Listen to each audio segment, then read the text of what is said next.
Assalamualaikum warahmatullahi wabarakatuh. Kami dari kelompok 7 yang beranggotakan Saiful Ishak, Siti Nurjannah, dan Wilda Guspa Aulia akan menjelaskan tentang hakikat guru yang terdiri dari pengertian guru, kualifikasi akademik dan kompetensi guru, hak dan kewajiban guru, dan terakhir, tugas dan tanggung jawab guru. Baik, pembahasan pertama dan yang kedua akan dijelaskan oleh Saudari Siti Nurjannah. Menurut Kamus Besar Bahasa Indonesia tahun 2005, guru adalah orang yang pekerjaannya atau mata pencariannya atau profesinya mengajar. Sedangkan menurut Superland tahun 2008, guru dapat diartikan sebagai seorang yang tugasnya berhubungan dengan upaya mencerdaskan kehidupan bangsa dalam semua aspeknya, baik spiritual, emosional, intelektual, fisikal, maupun aspek lainnya.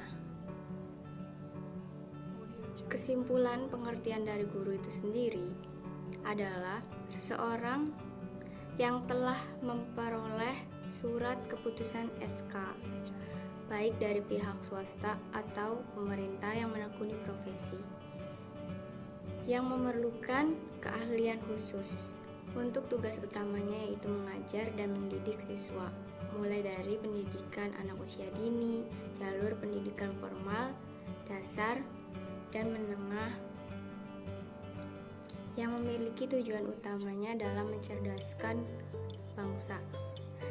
Yang kedua, mengenai kualifikasi guru adalah keahlian yang diperlukan seseorang untuk menjalankan profesi guru.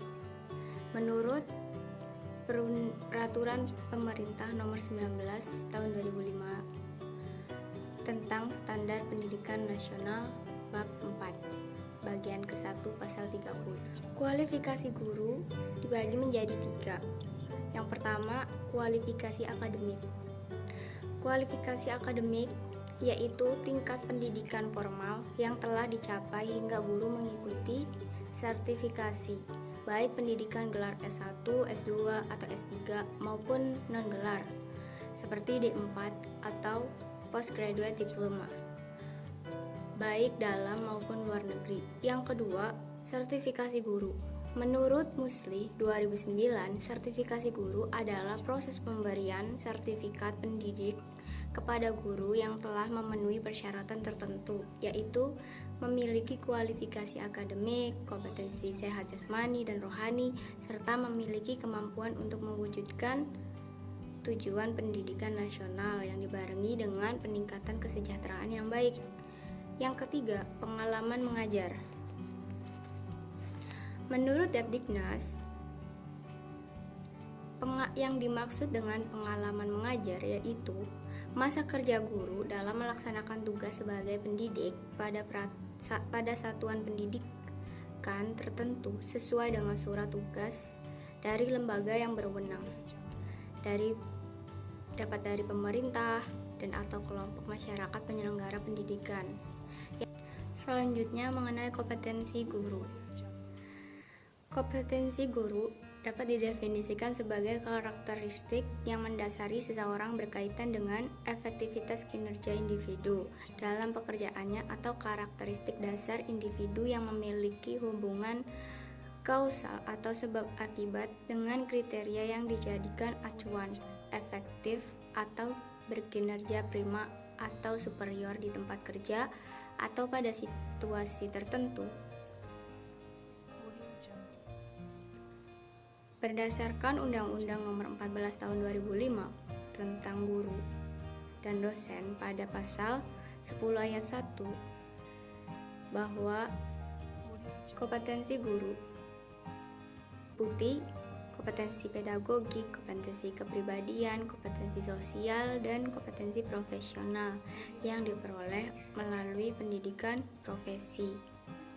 Pertama, mengenai kompetensi pedagogik adalah kompetensi pedagogik adalah kemampuan pemahaman terhadap peserta didik perancangan dan pelaksanaan pembelajaran, evaluasi hasil belajar, dan pengembangan peserta didik untuk mengaktualisasikan berbagai potensi yang dimilikinya.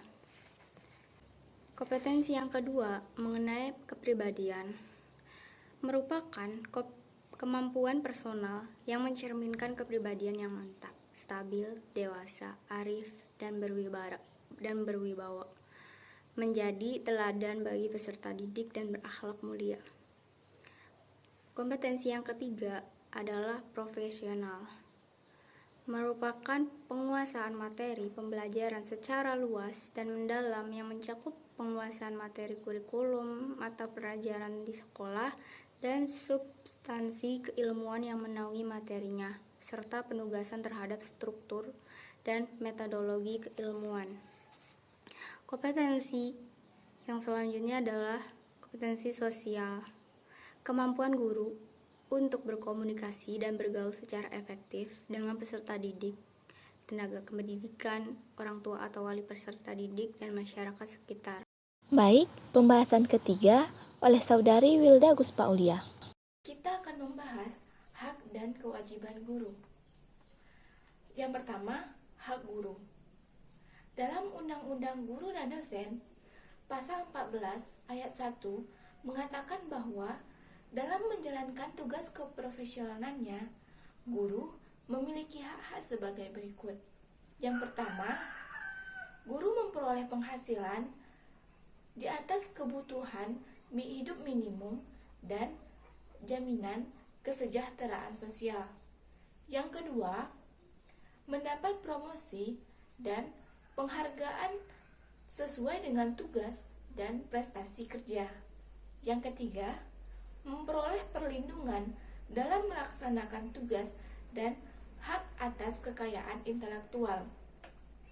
Yang keempat, memperoleh kesempatan untuk meningkatkan kompetensi. Kelima, memperoleh dan memanfaatkan sarana dan prasarana pembelajaran untuk menunjang kelancaran tugas keprofesionalan. Yang keenam, guru memiliki kebebasan dalam memberikan penilaian dan ikut menentukan kelulusan, penghargaan, dan atau sanksi kepada peserta didik. Ketujuh, guru sesuai dengan kaidah pendidikan, kode etik guru, dan peraturan perundang-undangan. Kedelapan, memperoleh rasa aman dan jaminan keselamatan dalam melaksanakan tugas. Kesembilan, memiliki kebebasan untuk berserikat dalam organisasi keprofesionalan. Dan yang terakhir, guru memperoleh pelatihan dan pengembangan profesi dalam bidang yang diembannya. Selanjutnya, kewajiban guru. Kewajiban menjadi seorang guru antara lain: 1. Memiliki kualifikasi akademik yang berlaku S1 atau D4. Kedua, memiliki uji kompetensi guru yang meliputi uji kompetensi profesi, uji kompetensi pedagogik, uji kompetensi sosial, dan uji kompetensi pribadi. Yang ketiga, memiliki sertifikat pendidik. Keempat, sehat jasmani, rohani, dan memiliki kemampuan untuk dapat mewujudkan tujuan pendidikan nasional. Dan pembahasan terakhir oleh Saudara Saipul Ishak. Kehadiran guru dalam proses pembelajaran sebagai sarana adalah mewariskan nilai-nilai dan norma-norma masih memegang peranan yang sangat penting. Peranan guru dalam pembelajaran tidak dapat digantikan oleh hasil teknologi modern manapun, seperti contohnya adalah komputer dan lainnya. Salah satu faktor yang paling menentukan dalam proses pembelajaran di kelas adalah guru. Tugas guru yang paling utama adalah mengajar dan mendidik. Sebagai pengajar, guru berperan aktif sebagai medium atau perantara antara peserta didik dengan ilmu pengetahuan, menurut Muhaimin dan kawan-kawan pada tahun 1996. Nah, secara umum dapat dikatakan bahwa tugas dan tanggung jawab yang harus dilaksanakan oleh seorang guru adalah mengajak orang lain untuk berbuat baik, khususnya di sini adalah para siswa. Yang pertama adalah tugas guru. Guru merupakan sosok pemimpin bagi peserta didik. Guru di sini berperan sebagai seseorang yang mampu membentuk dan membangun karakteristik bagi setiap peserta didik agar berguna bagi nusa, bangsa, dan agama. Menjadi seorang guru tidak dapat dipandang dengan sebelah mata. Hal ini dikarenakan guru memiliki tugas yang sangat berat. Tugas seorang guru berkaitan dengan nasib dan masa depan generasi bangsa. Dapat kita lihat dari besarnya harapan masyarakat kepada guru agar mampu mencerminkan tuntutan situasi dan kondisi masyarakat ideal di masa yang akan datang. Nah, untuk guru sendiri, guru memiliki tugas-tugas yang terdiri dari tugas utama, tugas pokok, dan tugas guru yang guru dalam penerapan kurikulum 2013.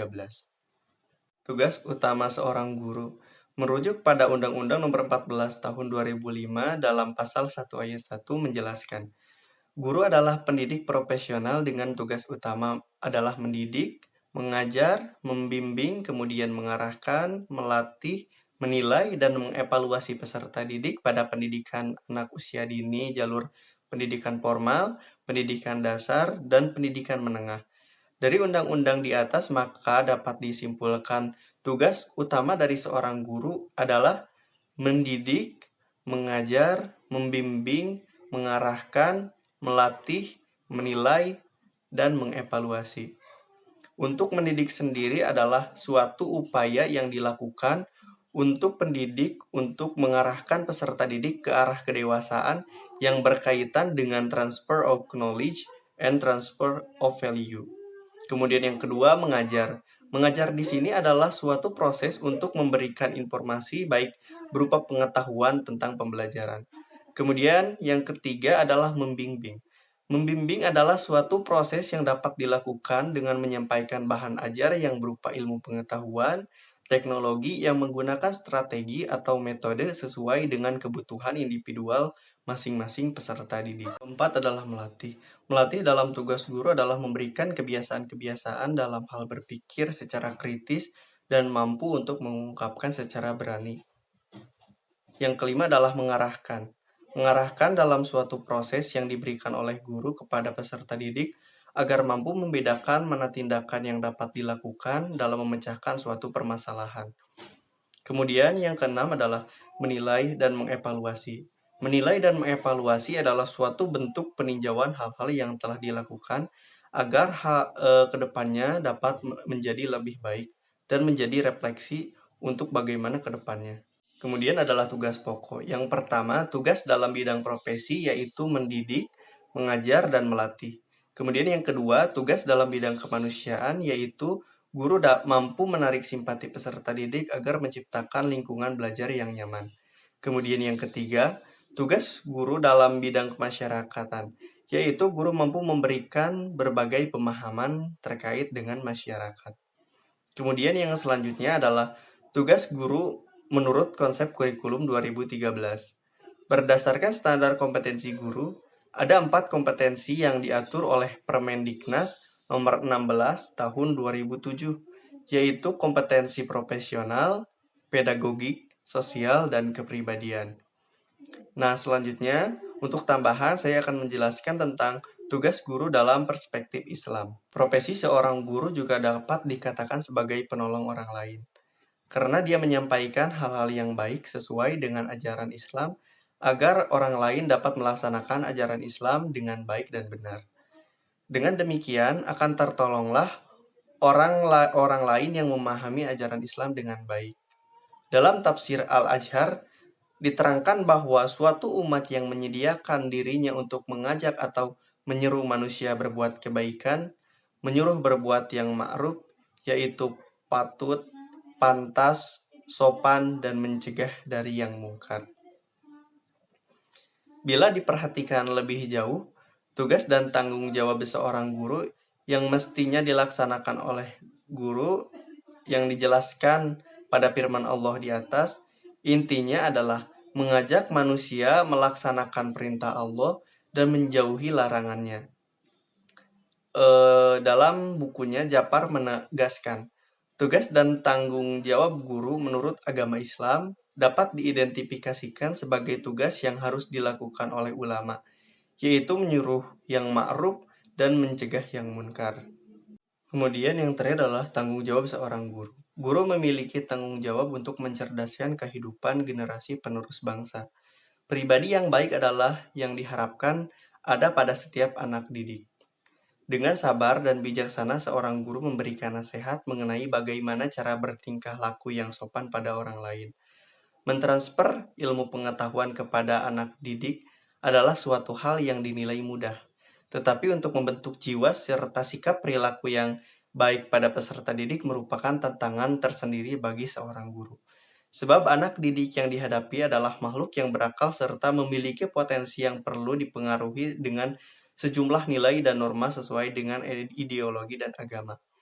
Tanggung jawab seorang guru adalah menunjukkan aturan nilai dan norma yang berlaku agar peserta didik dapat memahami perbuatan atau tingkah laku mana yang boleh dan tidak boleh dilakukan, perbuatan yang susila dan asusila, serta perbuatan yang moral dan amoral.